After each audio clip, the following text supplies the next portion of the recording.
There are more than 700 people here. This is the overflow room behind me, and it's overflowing too. It's kind of an amazing story when you consider that this is a company with just a few hundred employees and just 440 shareholders to get this kind of turnout for the annual meeting. But of course, they come because they want to hear all kinds of wit and wisdom coming from Charlie Munger. He calls this his groupies, and he has been holding court today, as you might expect. There have been all kinds of sort of life wisdom pieces that he's tossed out, all kinds of thoughts on business, including this parable he told just a little bit ago that describes one type of business on Wall Street.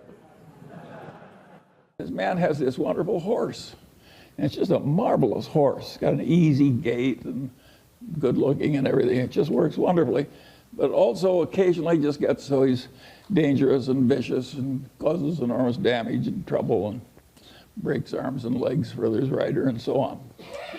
And he goes to the vet and says, "What can I do about this horse?"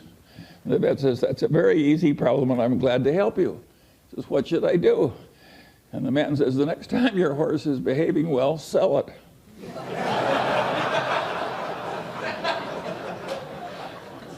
Well,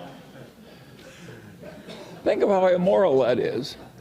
And haven't I just described what private equity has to do?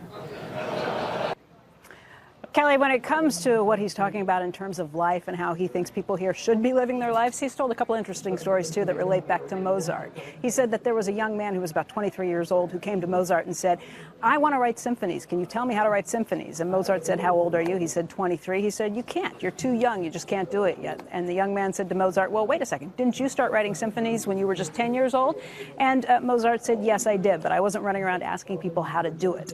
He then went on to say that Mozart, despite his brilliance in this entire situation, lived a very unhappy life. He said he overspent his income drastically, and he had all kinds of petty jealousies that made him die young, broke, and unhappy.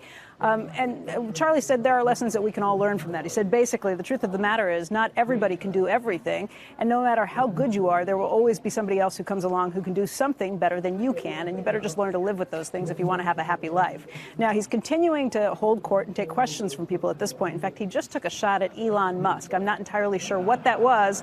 I'm going to go back inside and find out, but you can hear the crowd laughing behind.